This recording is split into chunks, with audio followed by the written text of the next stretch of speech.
everyone. You are watching Kababayan today. This is America's first and only daily talk show born about the Filipinos, helping Filipinos connect to their heritage and also to live and thrive and survive here in the U.S. My name is Janelle Sawyer, Kababayan in Los Angeles, and we are broadcasting all over Southern California, also in Hawaii through Kiku Network. Aloha to all our Kababayans joining us in Hawaii. This afternoon on the show, we're going to be talking about Filipinos and filmmaking. We've invited some experts to join us here on the show. I hear that filmmaking is a very rewarding industry to get into, but also very difficult to break into. And that's why we have some Kababayan writers, producers, directors joining us today to hopefully give us some tips and some insights on how to get in. I know a lot of Filipinos are very talented. They want to get into this industry. And here are some tips for you today on the show. Welcoming on our program is Anthony Stopiello. Hello and welcome to Kababayan today. Hi. He is, believe it or not, a quarter Filipino, correct? Yes, a quarter Filipino.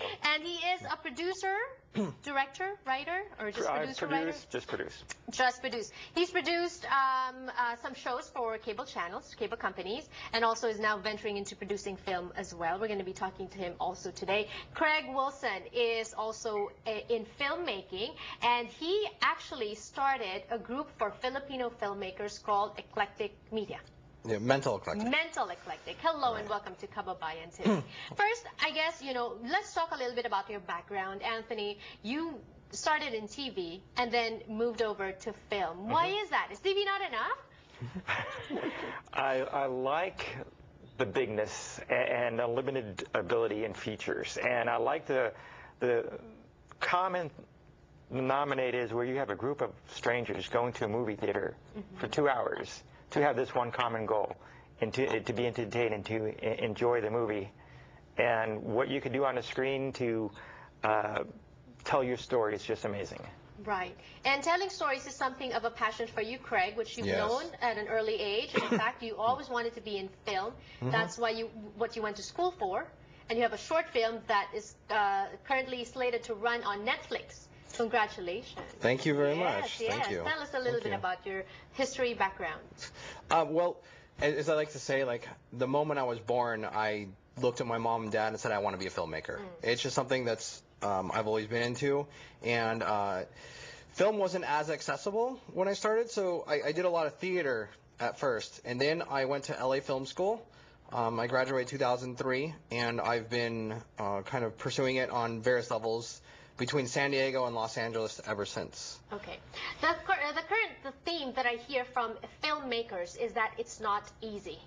No. Is it not easy? No, it's not. Other than everybody would be doing it. Well, yeah. What are the challenges? What is the biggest challenge? Getting funding, I suppose? Yes. Because the talent is there, the idea is there, yeah? Exactly. The biggest challenge is getting the money. The things that have changed nowadays because of internet is now crowd fundraising. Right.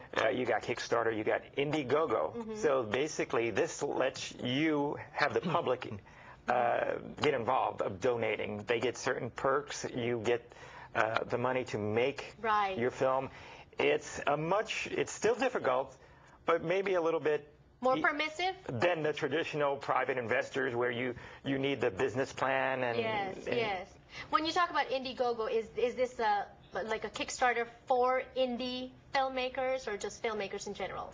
Indiegogo, it's a crowd fundraising platform, not just for filmmakers, but for any other type of project you may want to do. Which brings to mind indie films. Is it easier with a resurgence of indie films? And now, the film festival circuit is gaining ground. A lot of filmmakers are getting their start at different film festivals. Is it easier for filmmakers like yourselves to self-produce? Oh, yes. I think equipment is much more accessible than it's ever been. There are films that people are shooting on their iPhones.